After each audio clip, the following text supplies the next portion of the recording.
Assalomu alaykum qadrli tomoshabinlar. Bugun siz bilan hayotingizda juda muhim bo'lgan, ko'pchilikni tashvishga soladigan, ammo kamdan kam tushuntiriladigan bir masalani chuqur muhokama qilamiz. Gap shundaki, ko'plab fuqarolarimiz nafaqa miqdorini oshirish imkoniyatidan bexabar. Ayniqsa, gap 1991 yilgacha bo'lgan mehnat staji uchun nafaqani qayta hisoblash haqida ketganda, bu mavzu nafaqat pensiyaga chiqqanlarni, balki tez orada pensiyaga chiqishni rejalashtirgan yoki hatto yosh bo'lsa ham ota-onalari va bobo-buvilarning nafaqa masalasida yordam berishni istagan har bir kishini qiziqtirishi shart. Bugungi ma'lumotlar siz uchun hayotiy ahamiyatga ega bo'lishi mumkin. Chunki bu sizning moddiy farovonligingizga bevosita ta'sir qiladi. Shuning uchun iltimos diqqat bilan tinglang va hoziroq kanalimizga obuna bo'lib, videoga like bosishni unutmang. Bu biz uchun juda muhim va kelajakda ham shu kabi foydali ma'lumotlarni tayyorlashga undaydi. Muammoning mohiyati, avvallari qanday edi va hozir nima o'zgardi? Keling, avval masalaning ildizlariga yetib boraylik. Sovet ittifoqi davrida, ya'ni 1990 yilgacha nafaqa tizimi bugungidan ancha farq qilgan. O'sha paytda nafaqa hisoblashda asosiy e'tibor mehnat stajining umumiy uzunligiga va ish haqi miqdoriga qaratilgan edi. Biroq bu hisob-kitoblar ko'pincha qog'ozda qolgan, ba'zi holatlarda arxiv hujjatlari yaxshi saqlanmagan yoki umuman yo'q bo'lib ketgan. Ko'plab fuqarolarimizning mehnat daftarchalaridagi ma'lumotlar to'liq bo'lmagan, xatolar bilan kiritilgan yoki ayrim davrlar umuman yozilmagan bo'lishi mumkin edi. Masalan, kolxozlarda ishlaganlarning mehnat staji ko'pincha to'g'ri aks ettirilmagan. Ularga oddiy hisob-kitoblar asosida nafaqa tayinlangan. Bu esa ko'pincha ularning haqiqiy mehnat staji va daromadlariga mos kelmaydigan, kamroq nafaqa olishlariga sabab bo'lgan.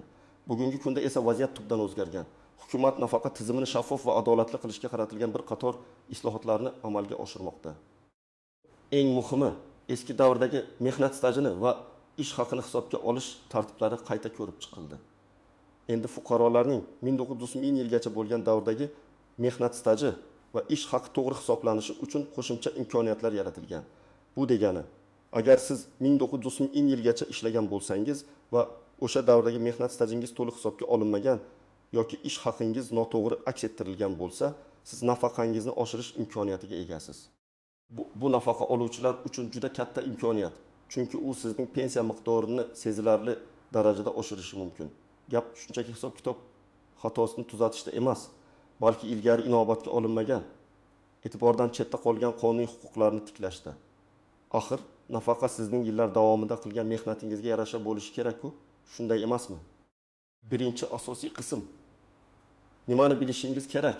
Kimlar tashvishlanishi kerak va kimlar yo'q? Keling, endi bu masalaning eng muhim jihatlariga chuqur kirib boraylik. Nimani bilishingiz kerak? Birinchidan, 1990 yilgacha bo'lgan mehnat stajini qayta hisoblash imkoniyati mavjudligi haqida xabardor bo'lishingiz shart. Bu degani, agarda siz Sovet davrida ishlagan bo'lsangiz, demak bu video aynan siz uchun. Ikkinchidan, bu jarayon ko'pincha sizdan ma'lum hujjatlarni to'plashni va ba'zi byurokratik jarayonlardan o'tishni talab qiladi. Ammo natija nafaqangizning sezilarli darajada oshishi bu harakatlarga arziydi. Kimlar bu masalada tashvishlanishi kerak? 1990 yilgacha sezilarli mehnat stajiga ega bo'lganlar. Agar siz 1990 yilgacha bir necha yildan ortiq ishlagan bo'lsangiz, albatta bu sizga taalluqli. Ayniqsa agar sizning mehnat daftarchangizda bo'shiqlar, xatolar yoki ma'lum bir davr uchun ish haqi to'g'risida ma'lumotlar yo'q bo'lsa.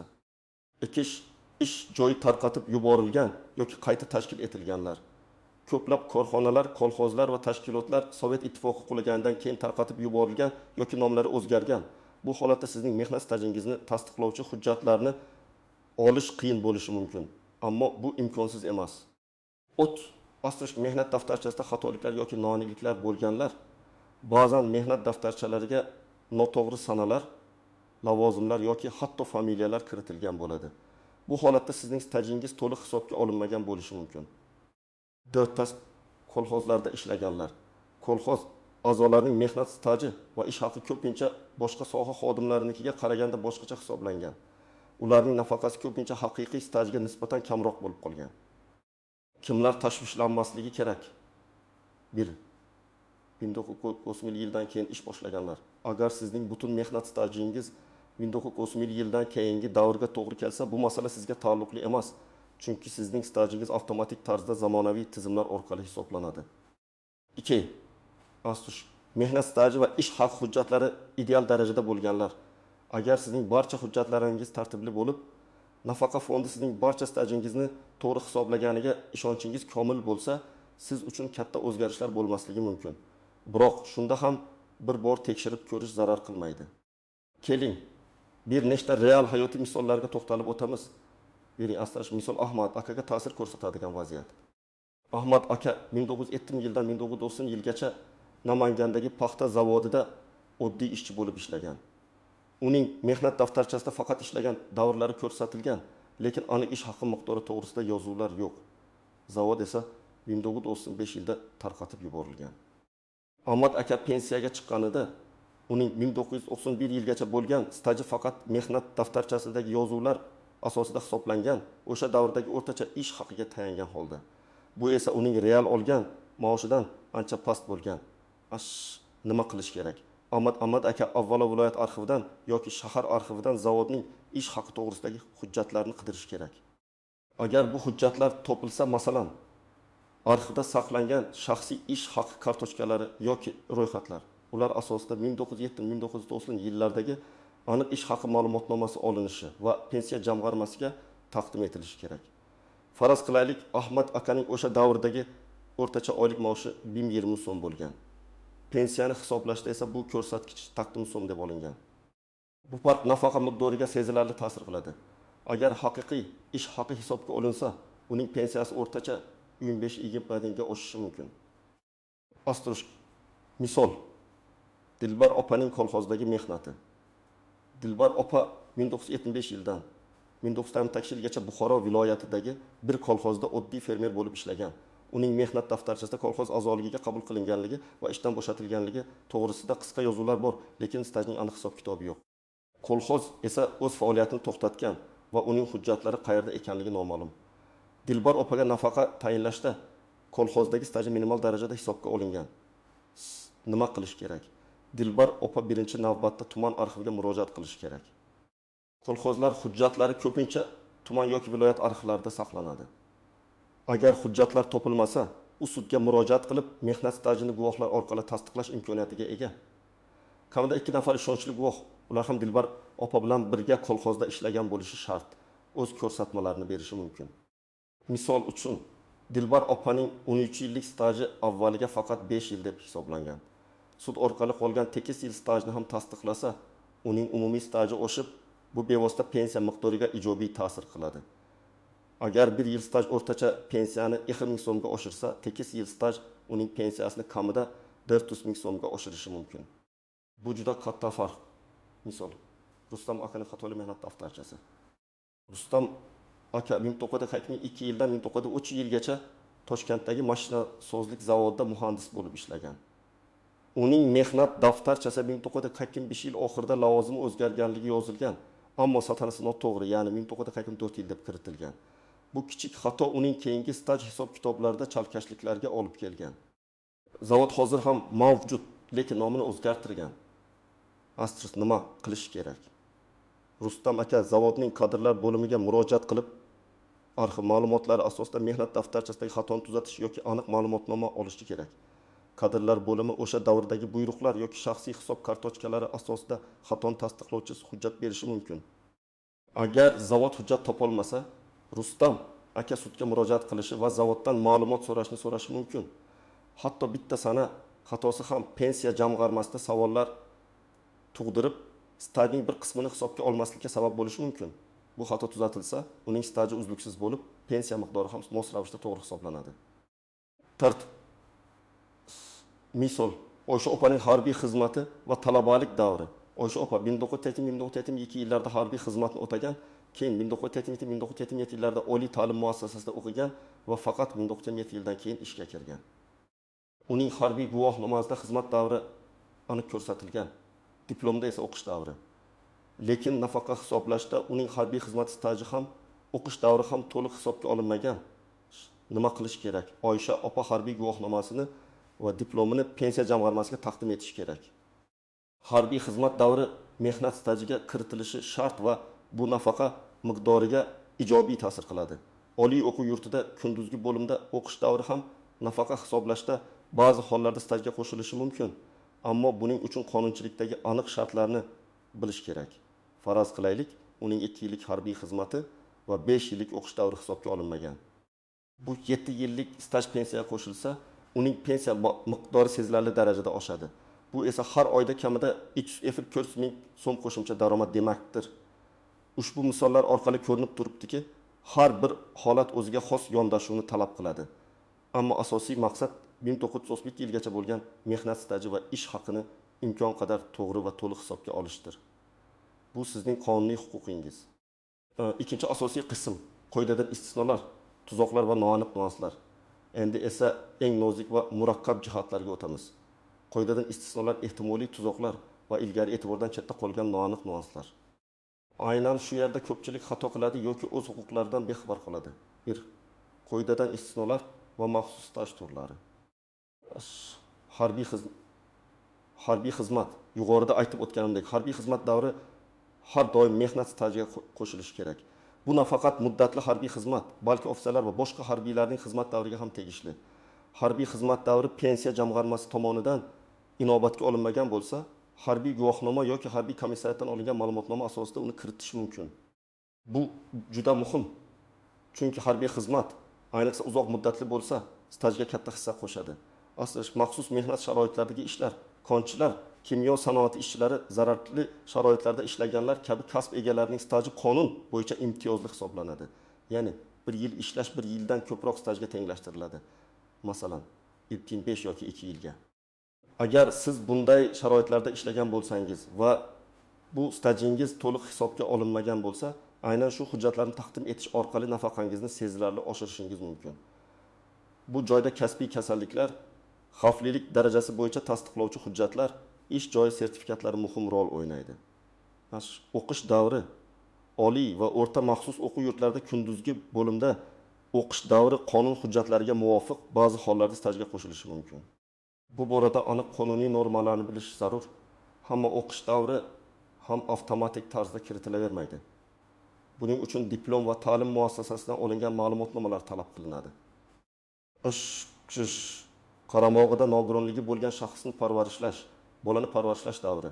Ayrim hollarda qaramog'ida nogironligi bo'lgan shaxsni parvarishlash davri yoki bolani parvarishlash davri ham mehnat stajiga kiritilishi mumkin. Bu haqda tegishli ijtimoiy himoya organlaridan ma'lumotnoma olishingiz mumkin.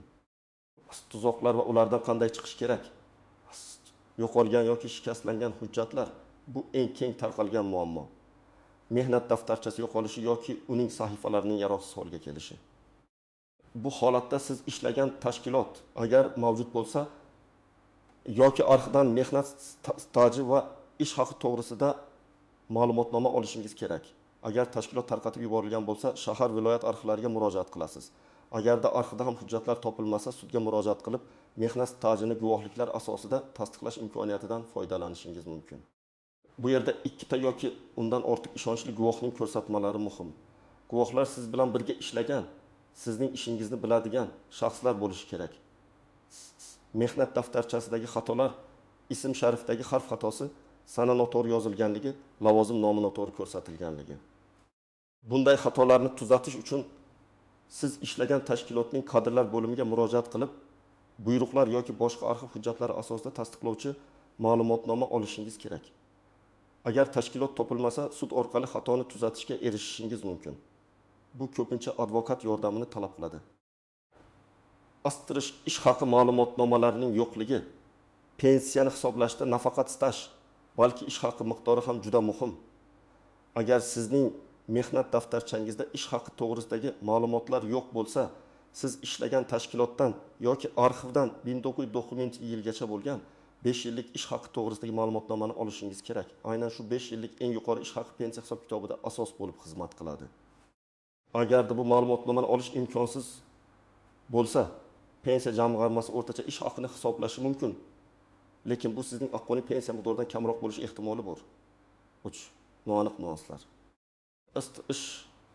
Ish haqi koeffitsiyentlari. Pensiyani hisoblashda ish haqi koeffitsiyentlari qo'llaniladi. Bu koeffitsiyentlar sizning o'sha davrdagi ish haqingizni hozirgi qiymatga nisbatan tartibga soladi. Ba'zida noto'g'ri qo'llanilgan koeffitsiyentlar ham pensiya miqdorining kamayishiga olib kelishi mumkin. Pensiya jamg'armasidagi mutaxassislardan bu borada aniq tushuntirish talab qiling. Bonuslar va qo'shimcha to'lovlar. Sovet davrida ko'plab ishchilar maoshdan tashqari bonuslar, mukofotlar va turli qo'shimcha to'lovlar, masalan, zararli sharoitlar uchun olishgan. Ba'zida bu to'lovlar ish haqi ma'lumotnomalarida aks etmaydi yoki ularning hisob-kitobida e'tiborga olinmaydi. Agar sizda bunday qo'shimcha to'lovlarni tasdiqlovchi hujjatlar bo'lsa, ularni ham pensiya jamg'armasiga taqdim etishingiz kerak. Bu ham nafaqa miqdorini oshirishga yordam beradi. Siz boshqa sobiq ittifoq respublikalarida ishlash. Agar siz 1990 yiligacha boshqa sobiq ittifoq respublikalarida ishlagan bo'lsangiz, o'sha davrdagi stajni ham tasdiqlash imkoniyati bor. Buning uchun siz ishlagan mamlakatning tegishli arxiv idoralariga murojaat qilishingiz kerak bo'ladi. Bu jarayon biroz murakkabroq, chunki xalqaro hujjat almashinuvi va til to'siqlari bo'lishi mumkin, ammo bu imkonsiz emas. Ko'pincha tashqi ishlar vazirligi yoki konsulliklar orqali yordam olish mumkin. Sud amaliyoti.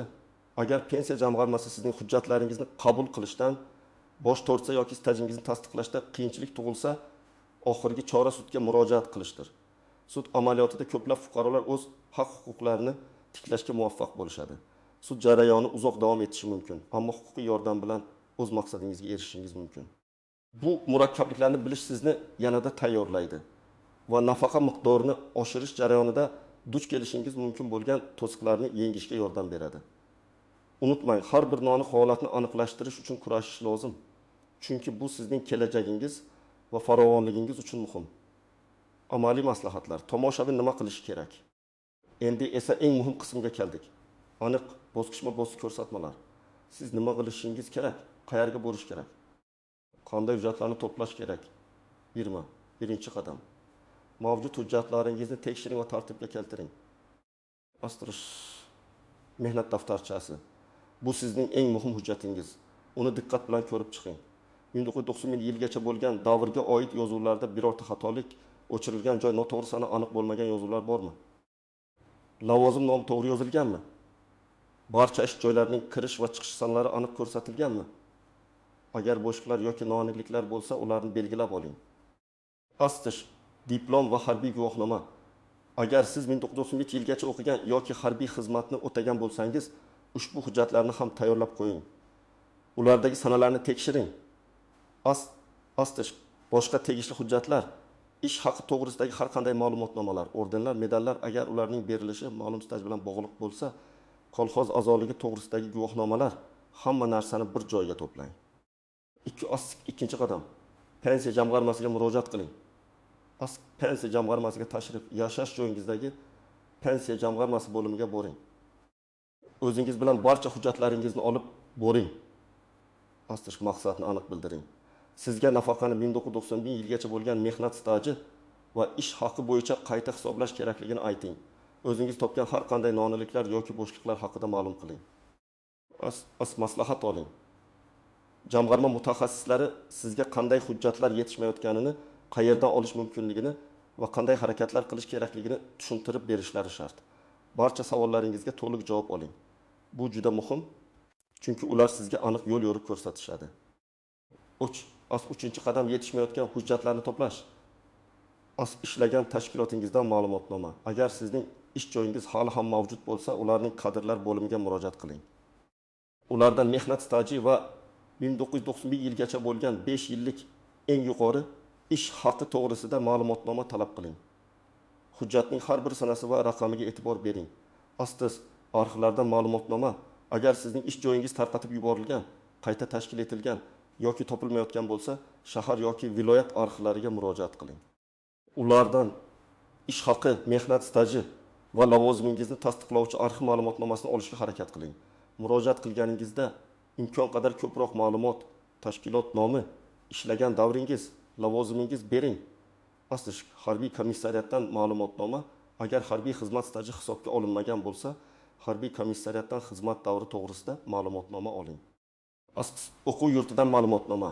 Agar o'qish davri stajga kiritilishi kerak bo'lsa, o'quv yurtidan o'qish davri to'g'risida ma'lumotnoma oling. Sudga murojaat.